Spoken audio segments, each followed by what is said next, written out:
Good morning, I'm Tribhuvan and today we will start first order kinetics. In the last class we have discussed about zero order kinetics. वहाँ बताए थे आपको हम कि क्या formula होगा जीरो ऑर्डर काइनेटिक्स के लिए और कुछ प्रॉब्लम भी वहाँ हम लोग देखे थे. तो आज हम लोग देखने वाले हैं फर्स्ट ऑर्डर काइनेटिक्स और फर्स्ट ऑर्डर रिएक्शन.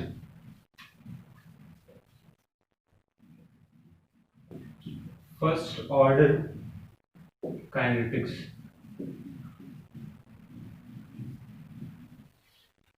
अगर डिफाइन करना पड़े हमको what is first order reaction. Reaction whose rate depends on first power of concentration is known as first order reaction. जैसे एग्जांपल यहां लिखते हैं हम लोग है. सपोज रिएक्शन कुछ इस तरह से यहां पर है ए गिव्स बी और अगर इसका रेट जो होगा प्रोपोर्शनल टू या बोलो आप रेट इज इक्वल टू के होगा और कंसंट्रेशन ऑफ रिएक्टेंट का पावर 1. पावर अगर 1 होगा इसका मतलब order is 1, order of reaction is 1. इसको बोलेंगे first order reaction. Suppose reaction में t इक्वल टू 0 पे टाइम 0 पे कंसंट्रेशन ऑफ ए अगर सपोज ए नॉट था, इसका अमाउंट 0 था. टाइम t पर आफ्टर टाइम t इसका अमाउंट हो गया ए नॉट माइनस एक्स, इसका अमाउंट हो गया x. इसको बोलेंगे अब दिस इज ए टी, इसको बोलते हैं हम लोग है बी टी. अब अगर यहां लिखना पड़े हमको this is rate equal to minus of d A by d t is equal to क्या होगा, इक्वल टू के होगा और कंसंट्रेशन ऑफ ए हो जाएगा. इस तरह से हम लिख सकते हैं. इसको बोलेंगे रेट ऑफ डिसअपियरेंस बोलेंगे हम लोग ए का, और ये तो आपका दिस इज के इंटू ए है आपका रेट फ्लो एक्सप्रेशन से जो आता है.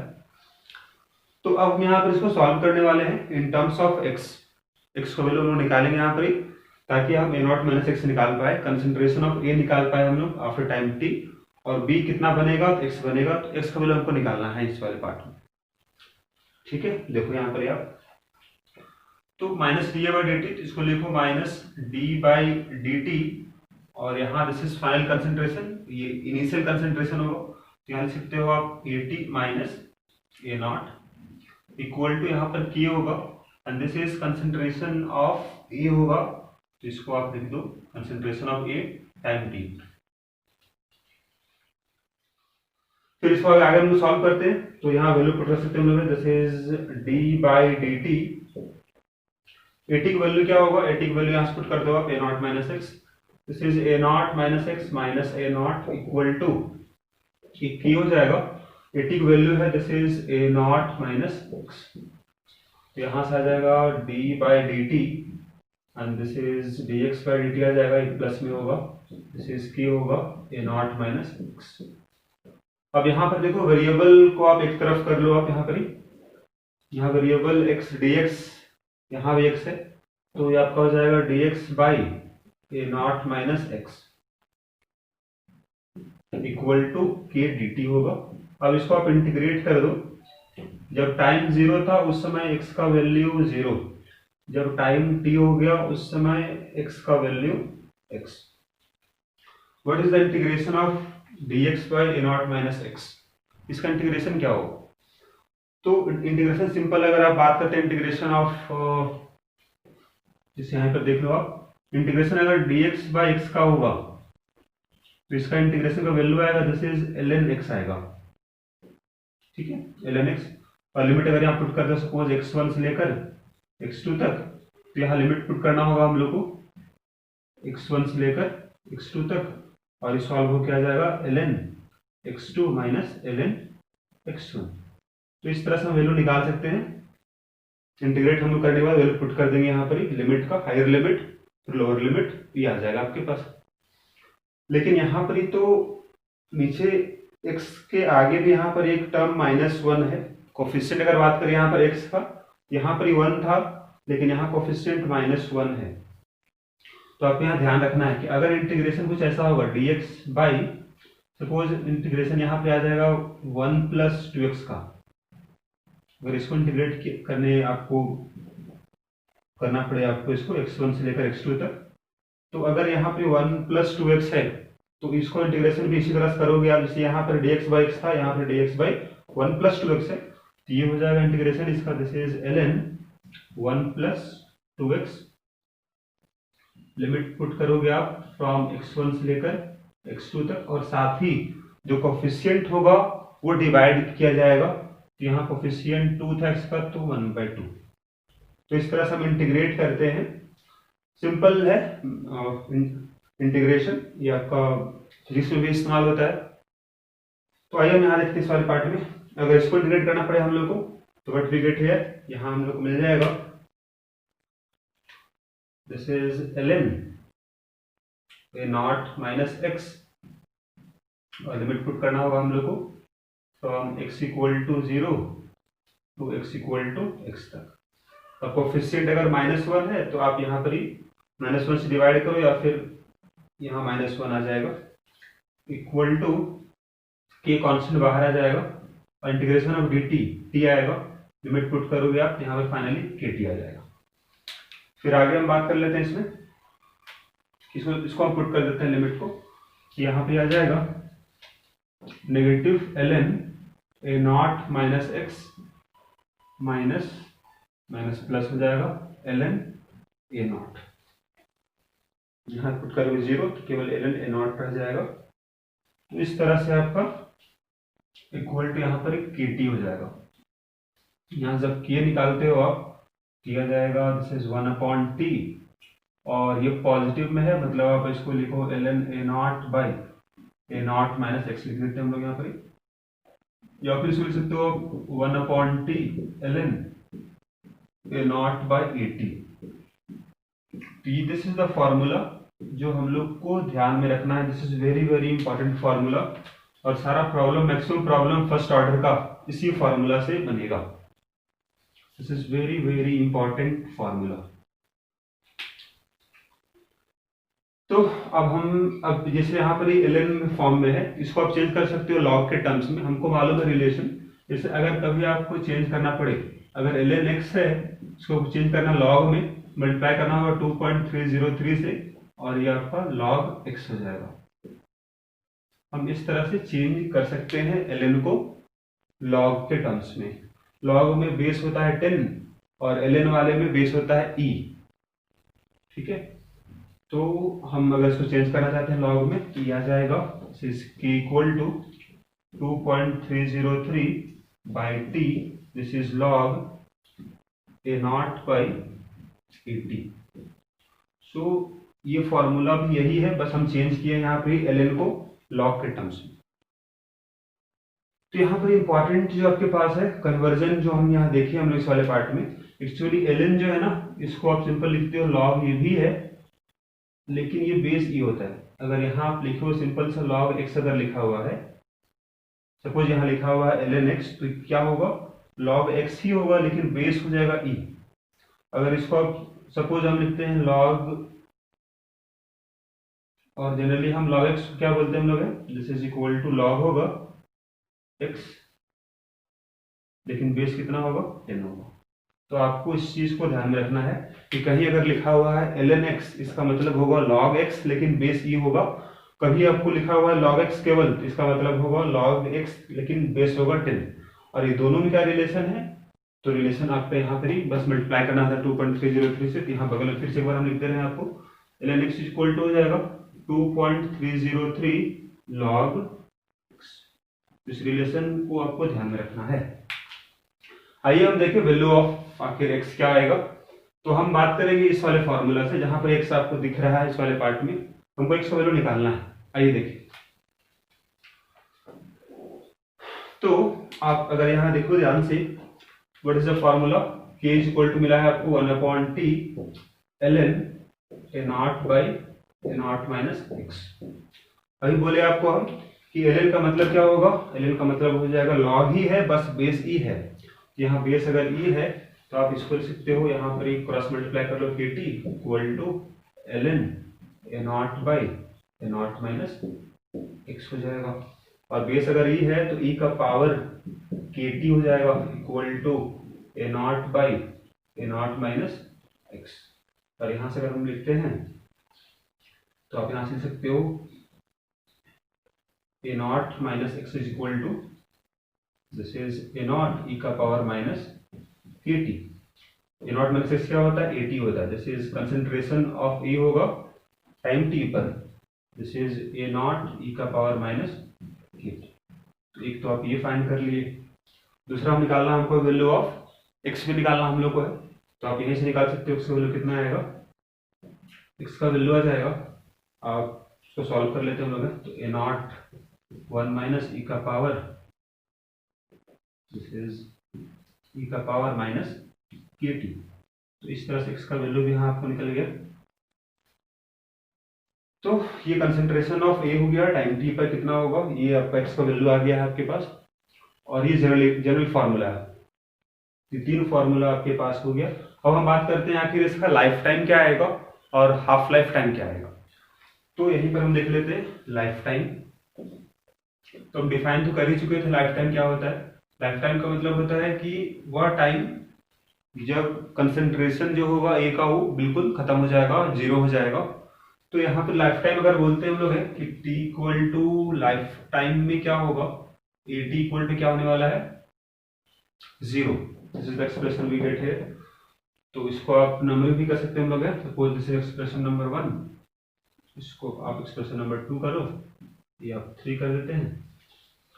तो हम ये बोल सकते हैं from expression number 2 A T अगर जीरो हो जाएगा तो ए नॉट ई का पावर माइनस के टी, और ये हो जाएगा आपका लाइफ टाइम। ये बोल सकते हैं zero equal to 1 by E का पावर, दिस इज के टी, और यहाँ पे लाइफ टाइम ये है। तो इसका वैल्यू जीरो, इसका मतलब क्या होगा कि लाइफ टाइम कितना वैल्यू आ जाएगा, इट इज इंफिनिटी आ जाएगा। 1 बाई इंफिनिटी क्या होता है, जीरो होता है। तो जरूर यहाँ पे जो टाइम आया होगा, टाइम इज इंफिनिटी, ई का पावर इंफिनिटी मतलब इंफिनिटी आ जाएगा। तो 1 बाई इंफिनिटी इज जीरो। तो लाइफ टाइम कितना आ गया, इंफिनिटी आ गया। मतलब फर्स्ट ऑर्डर रिएक्शन का लाइफ टाइम जो होगा दैट विल बी इन्फिनिटी। यहाँ आप नोट कर लेना, theoretically life time of first order reaction is infinite. So if reaction is 99.9% completed, it is assumed to be completed। हम यहाँ पर ये बोल रहे हैं आपको कि इस रिएक्शन में हम यहाँ देखें in case of first order reaction के लाइफ टाइम तो इनफाइनाइट है। तो ये जो फॉर्म आपको मिला है, तो हम ये बोल रहे हैं कि आपका रिएक्शन अगर 99.9% अगर कंप्लीट हो जाता है तो उसको हम एज्यूम क्या करेंगे, कंप्लीट रिएक्शन हो चुका है। सो अब हम बात करते हैं हाफ लाइफ टाइम क्या आएगा। देखो आप अगर आपको निकालना है half life time, this is half life time, symbol है T1/2। तो इसके लिए कंडीशन क्या बोला गया था कि जिस टाइम पर कंसंट्रेशन हाफ हो जाएगा, इनिशियली जो लिए थे उसका हाफ, तो यहाँ पर ये होगा कि AT जो हो जाएगा this is equal to A0/2। इसको पुट कर दे क्वेश्चन नंबर 1 में, तो हम बोलते हैं फ्रॉम 1 के इक्वल टू हो जाएगा, दिस इज के इक्वल टू हो जाएगा 1 by half life time ln A0 ये जो टर्म क्या है आपके पास है, AT है ना नीचे, तो AT है मतलब A0/2। तो यहां से आ जाएगा k equal to 1 by half life time ln 2, और यहाँ से आप ये बोल सकते हो कि हाफ लाइफ टाइम जो आएगा this is equal to ln 2/k। अगर इसको आप चेंज करो लॉग में तो दिस इज 2.303 log 2/k, और अगर वैल्यू पुट करो आप log 2 का दिया जाएगा 0.693/k। This is half life period. ये फॉर्मूला आपके लिए बहुत ही इंपॉर्टेंट होगा, this is half life period. और यहाँ से आप ये बता भी सकते हो कि हाफ लाइफ पीरियड जो होगा it do not depend on initial concentration. Zero order के लिए जो फॉर्मूला आया था हाफ लाइफ पीरियड का, वो आया था A0/2k, लेकिन यहाँ पर क्या है 0.693/k हो जाएगा। तो यहाँ से आप एक इंपॉर्टेंट भी आप नोट कर सकते हो इस वाले पार्ट में कि ln 2 का वैल्यू क्या होगा 2.303 log 2, या फिर क्या बोलो 0.693। मतलब यहाँ से हम एक नोट ये कर सकते हैं, कहीं अगर इस्तेमाल करना पड़े आपको डायरेक्टली ln 2 को क्या लिख सकते हो आप 0.693। अब चूंकि यहाँ लॉग का यूज तो होने वाला है, आपको फॉर्मूला में लॉग है, इसका मतलब आपको लॉग का कुछ वैल्यूज जो होगा उसको आपको याद रखना होगा। वैसे तो इसको हम बताए भी आपको है आयनिक इक्विलिब्रियम में, लेकिन एक बार यहाँ हम फिर से देख लेते हैं क्या कि लॉग का वैल्यूज क्या क्या होगा। तो आप यहाँ नोट कर सकते हो बगल में, जैसे अगर कहीं मिलेगा आपको log 2 दिस इज 0.3 होता है, log 3 दिस इज 0.48 हो जाएगा, log 5 this is 0.7, log 7 this is 0.85। ये कुछ वैल्यूज था जिसके वैल्यूज आपको याद रखना होगा, बाकी रेस्ट आप निकाल सकते हो।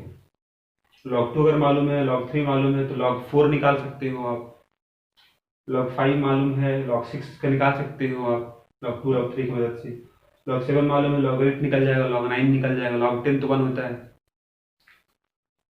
तो इस तरह से हम लोग फॉर्मूला पार्ट यहाँ देख लिए। अब हम बात कर लेते हैं आखिर कि कुछ graph related to first order reaction. Let us see the curve related to first order reaction. पहला यहाँ कर्व है रेट वर्सेस कंसंट्रेशन। तो रिलेशन यहाँ बगल में देखो लिखा हुआ है, रेट और कंसंट्रेशन हुआ टाइम टी पर, उसी टाइम पर रेट होगा। तो आप देख सकते हो कंसंट्रेशन अगर बढ़ेगा तो रेट भी बढ़ेगा, this is straight line passing through origin. अब बात करते हैं रेट वर्सेस टाइम का। तो देखो यहाँ रिलेशन जो आपके पास, this is not a straight line, rate यहाँ पर ही है, टाइम ई का पावर में है तो एक्सपोनेंशियल है, दिस इज रेट। अगर हम बात करते हैं अगर यहाँ पुट करो टाइम 0 तो रेट कितना आ जाएगा, रेट आ जाएगा दिस इज के इंटू ए नॉट के बराबर हो जाएगा रेट, और वो एक्सपोनेंशियली कम होगा तो आप कुछ ऐसा बना सकते हो। फिर बात करते हैं हम लोग ln 80 वर्सेस टाइम में क्या कर्व होगा। तो उसके लिए हम रिलेशन देखो यहाँ पर बगल में हम मेंशन किए हुए हैं ln 80 वर्सेस टाइम का।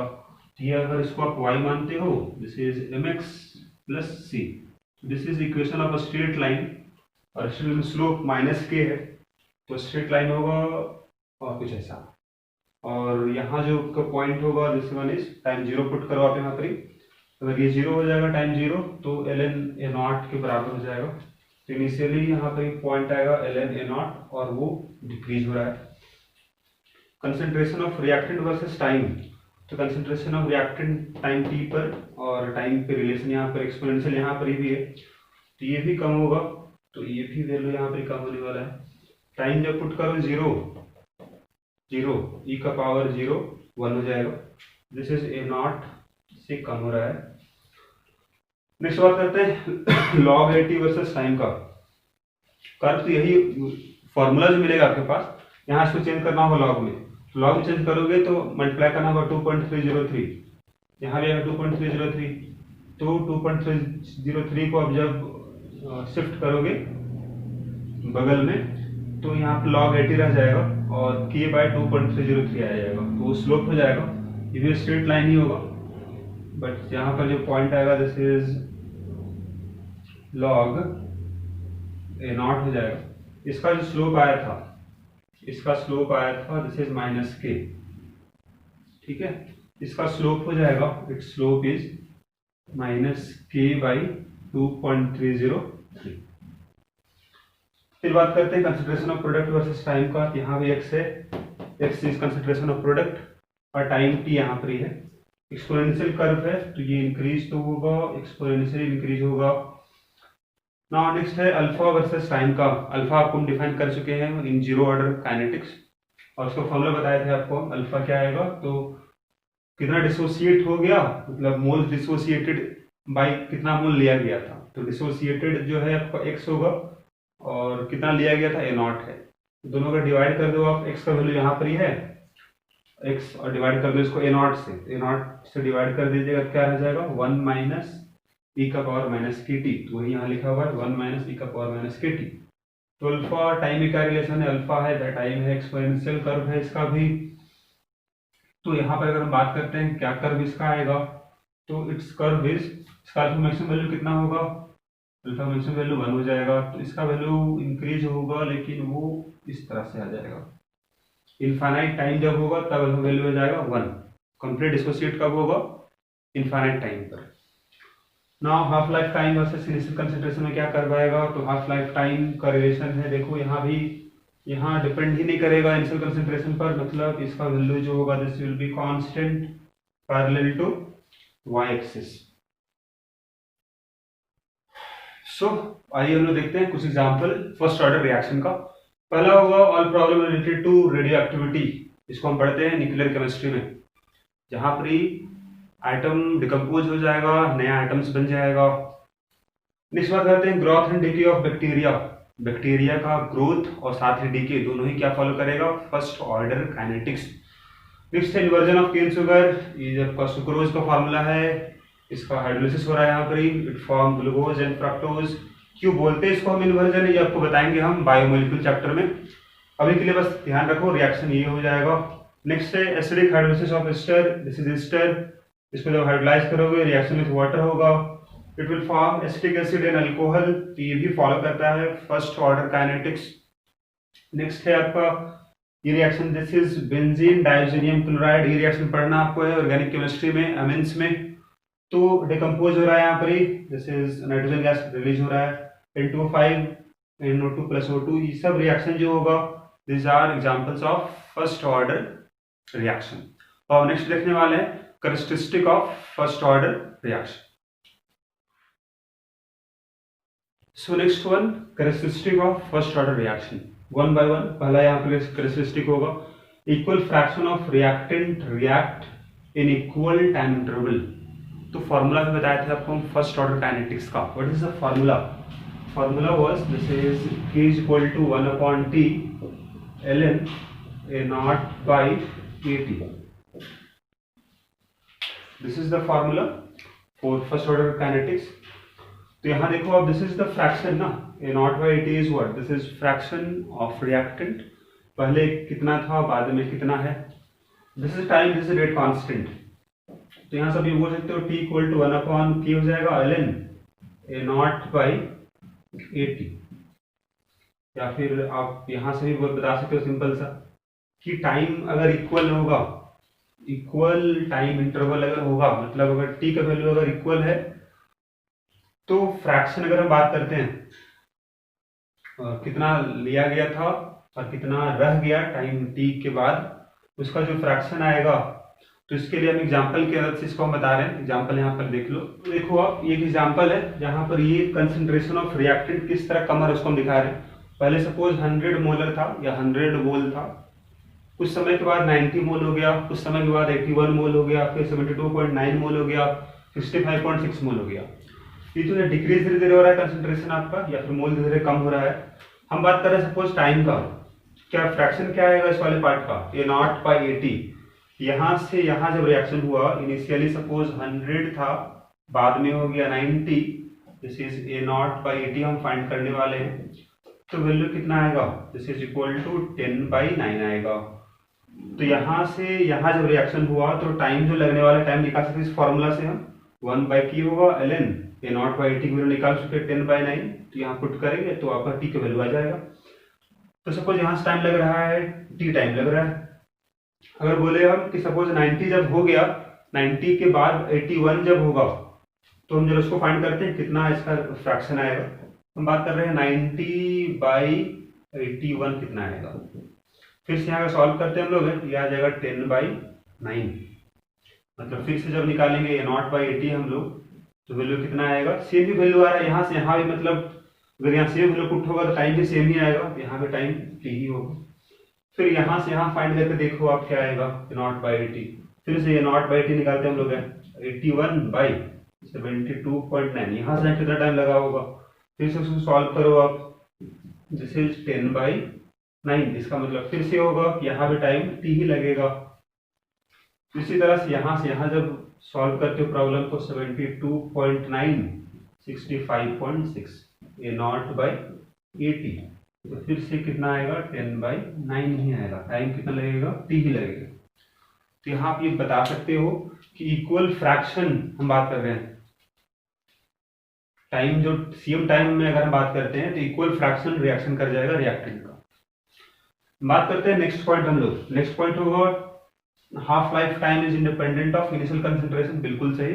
ये का फॉर्मूला आपको बताया गया, what is the formula, this is formula is half life period equal to 0.693 by k. यहाँ कहीं भी आपका इनिशियल कंसेंट्रेशन नहीं आ रहा है, मतलब उससे डिपेंड नहीं करेगा। नेक्स्ट है changes with concentration and time and decreases exponentially. अभी कर्व बताए थे आपको हम, रेट वर्सेस कंसेंट्रेशन का, रेट वर्सेस टाइम का, दोनों में डिक्रीज हो रहा था वैल्यू आपका। नेक्स्ट है concentration of reactant left after equal time interval are in GP. इससे पहले बताए थे आपको हम zero order kinetics, zero order reaction, वहां पर एपी था, वहां अरिथमेटिक प्रोग्रेशन था, यहाँ पर ज्योमेट्रिक प्रोग्रेशन है, जीपी है, मतलब यहाँ पर कॉमन रेशियो जो होगा that will be equal. AP वाले केस में कॉमन डिफरेंस था इक्वल, यहाँ पर कॉमन रेशियो। अगर हम बात करते हैं जैसे आपका t इक्वल टू 0 पे क्या कंसेंट्रेशन होगा, तो ए नॉट होगा। टाइम t पे कंसेंट्रेशन क्या होता है, एटी इक्वल टू होता है ए नॉट ई का पावर माइनस के टी।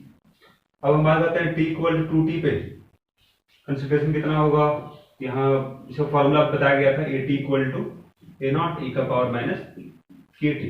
तो अगर आपको टाइम अगर यहाँ पर 2t है तो कंसेंट्रेशन कितना हो जाएगा, तो यहाँ पुट करना होगा 2t, आपको टाइम भेजेगा, दिस इज इक्वल टू होगा ए नॉट ई का पावर माइनस, दिस इज 2 के टी, यहाँ लिख सकते हो आप, this is minus 2 A T. Time अगर 3t हो जाएगा तो उस टाइम पे क्या होगा, ए नॉट ई का पावर माइनस 3 के टी। तो ये तो आपका कंसेंट्रेशन हुआ रिएक्टेंट का जो रह जाएगा। अब हम बात करते हैं कितना कॉमन रेशियो आएगा। अगर डिवाइड करो दोनों को, दिस बाय दिस डिवाइड करते हो कितना कॉमन रेशियो आएगा, ई का पावर के टी। यहाँ भी अगर आप डिवाइड करते हो दोनों को डिवाइड किया जाए, दिस बाय दिस कितना आएगा, ई का पावर के टी। इसको दोनों को डिवाइड करो, ई का पावर के टी, मतलब यहाँ पर कॉमन रेशियो जो होगा दैट विल बी इक्वल। इसका मतलब ये जो टर्म आपके पास आ रहा है, this are in GP. Let us solve this problem. यहाँ पर ये सबसे पहले देखो आप क्या गिवन दिया हुआ है, तो व्हाट इज गिवन, पहले तो आप लिख लो इसको। ए नॉट क्या मालूम है, बिल्कुल मालूम है, this is 8 molar. A T क्या हो गया, दिस इज 2 मोलर। टाइम कितना लग गया, दिस इज 40 मिनट। रिएक्शन है फर्स्ट ऑर्डर, मतलब फॉर्मूला क्या अप्लाई होगा, k equal to 1/t ln A naught by A t. Given क्या पर उसको लिख लिया हम लोग। अब हम बात कर लेते हैं आखिर यहाँ से हम क्या फाइंड कर सकते हैं। टाइम मालूम है, ए नॉट मालूम है, ए टी मालूम है, के निकाल सकते हैं ना। तो पहला जो प्रॉब्लम था आपके पास के निकालने के लिए, तो के इक्वल टू आ जाएगा 1/40 ln ए नॉट इज 8/2। तो यहाँ से आ जाएगा दिस इज 1/40 ln 4 आ जाएगा। और सो यहाँ पर देख सकते हो आप के का वैल्यू निकाल चुके हैं 1/40 ln 4, और ln 4 का मतलब है आपका ln 2 टू दी पावर 2 हो जाएगा, 2 आगे आ जाएगा, दिस इज इक्वल टू हो जाएगा 1/40 इंटू 2 ln 2, 2 कैंसिल हो जाएगा तो 1/20 ln 2। तो ln 2 का वैल्यू पुट कर सकते हो आप, this is 0.693/20, this is value of के। अब बात करते हैं हाफ लाइफ पीरियड क्या होगा, फॉर्मूला आपको मालूम है 0.693/k होगा। के का वैल्यू, तो के का वैल्यू आपको यहाँ देखो निकाल चुके हो आप, कोई भी पुट कर लो आप, आ जाएगा आंसर। तो टी हाफ इक्वल टू आ जाएगा 0.693 बाई, दिस इज 0.693 बाई 20 था, तो 20 ऊपर आ जाएगा, answer is 20 minute, this is half life period. फिर निकालना आपको कंसेंट्रेशन ऑफ रिएक्टेंट निकालना आपको है टाइम 60 मिनट के बाद क्या होगा। तो ये भी हम फाइंड कर लेते हैं, आइए। फॉर्मूला आपको मालूम है, k is equal to 1/t ln A naught by A t. तो के का वैल्यू क्या है, के का वैल्यू यहाँ पुट कर सकते हैं हम लोग है ln 2/20, क्योंकि यहाँ भी ln है, इधर भी ln फॉर्म में होगा, तो this is ln 2/20 equal to 1/, तो यहाँ देख लो एक बार इस वाले पार्ट में, सोल्यूशन वाले में एक फॉर्मूला आपको मालूम है फ्रॉम फर्स्ट ऑर्डर रिएक्शन। के का वैल्यू क्या होगा, के का वैल्यू यहाँ से आ जाएगा, देख सकते हो आप, ln 2/20 है, तो वैल्यू यहाँ पुट किया हम लोग, और टाइम हो जाएगा 60 मिनट में निकालना था आपको। ए नॉट मालूम है 8, इसका वैल्यू हो जाएगा, this is A not equal to 8, और इसको सॉल्व किए हम लोग फाइनली। तो सॉल्व किए तो यहाँ पर देख सकते हो कि 3 जो था, 3 ln 2 को लिख सकते हैं ln 2 का पावर 3, क्योंकि आगे जो होगा वो चला जाएगा पावर में, मतलब ये 8 हो गया, और दोनों तरफ ln है बराबर है, मतलब आप 8 इक्वल टू लिखोगे 8/80, 8/80, 80 इक्वल कितना आ जाएगा 1 मोलर आ जाएगा। अब इसका बनाने का एक और भी तरीका होगा कि 1 मोलर तो एक बार आप लाए फॉर्मूला से ले आए आप, एक और तरीका से क्या हो जाएगा उसको देखते हैं हम लोग। तो आइए देखिए हम लोग इसी प्रॉब्लम को एक और तरीका क्या होगा बनाने का। जैसे देखो आपको क्या मालूम है, A0 इक्वल टू क्या मालूम था, 8 मोलर था। अब इनिशियली अगर 8 मोलर है तो इसको हाफ होने में 4 मोलर होने में कितना टाइम लगेगा, 8 मोलर से 4 मोलर होने में कितना टाइम लगेगा, हाफ लाइफ टाइम लगेगा। What is half life time, 20 minute, मतलब 20 मिनट में 8 से 4 मोलर हो जाएगा। फिर 4 से 2 मोलर मतलब इसका हाफ, कितना टाइम लगेगा, फिर से लगेगा हाफ लाइफ टाइम ही लगेगा 20 मिनट। फिर इसका हाफ हो जाएगा 1 मोलर, टाइम कितना लग जाएगा, फिर से वही टाइम लगेगा 20 मिनट। ठीक है, तो यहाँ देख सकते हो 20 + 20 + 20 60 मिनट में कितना हो गया, 1 मोलर हो गया। तो आपके पास यहाँ पर ऐसे ही बना सकते हो आप, बेटर होगा, लेकिन इसको बाद में सॉल्व करना है इस वाले मेथड से। पहले तो आप फॉर्मूला आप कमांड करो, फॉर्मूला से पहले सॉल्व करो, बनाने की कोशिश करो। अगर ये बन जाता है तो ये बहुत ही आसान है बनाना। यहाँ पर कि इक्वल टाइम इंटरवल पे आपका जो फ्रैक्शन होगा वो equal fraction of reactant reaction करेगा, ये हम पहले बता चुके हैं आपको। और ये भी बताया था आपको हम कि हाफ लाइफ टाइम जो होगा it do not depend on initial concentration. तो यहाँ से यहाँ जो चेंज हुआ 8 से 4, यहाँ पर ही इनिशियल कंसेंट्रेशन 8 था, फिर 4 से 2 जब चेंज हुआ, 4 से जब 2 मोलर हुआ तो यहाँ भी वही टाइम लग रहा है, फिर 2 मोलर से 1 मोलर हुआ तो यहाँ भी वही टाइम लग रहा है। This is the solution.